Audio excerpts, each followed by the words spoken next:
Yes, when we went to Bahrain a few weeks ago, uh, what we found there is a situation of, let's say,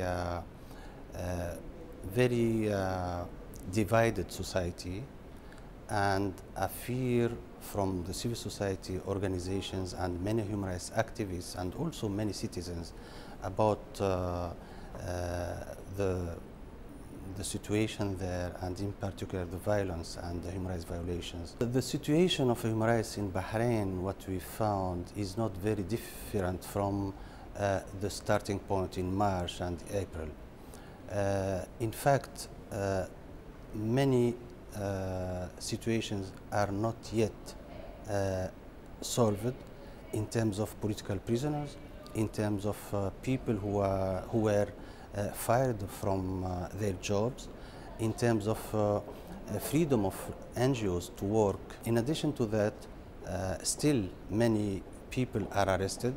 There are many demonstrations on a daily basis, and the reaction or the way the government is dealing with these demonstrations, most of them are peaceful, is the same way, meaning that use of violence, in many times an excessive use of violence. There is a contradiction in terms of political will from the government to find solution based on the report of this International Commission of Inquiry, and the lack of confidence from the society on any decision or any measure taken by the government. What is needed in Bahrain, it's more protection measures and institutions rather than technical cooperation.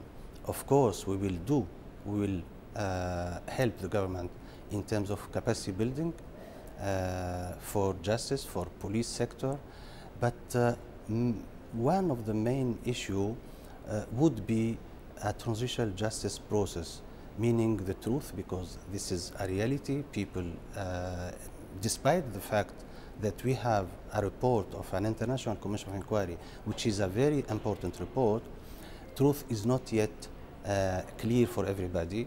And in addition to that, and based on that, justice process, justice for victims, but also accountability for people or individuals who were involved in any violations of human rights.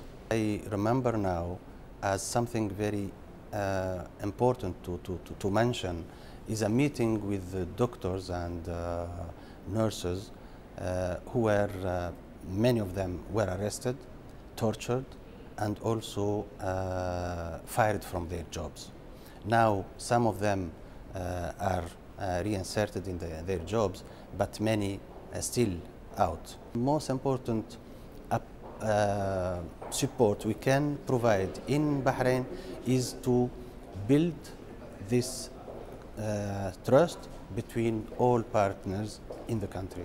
We would suggest that any mandate of any presence of the Office of the High Commissioner for Human Rights should include a protection approach or a protection dimension, meaning, for example, reporting on the human rights situation in Bahrain.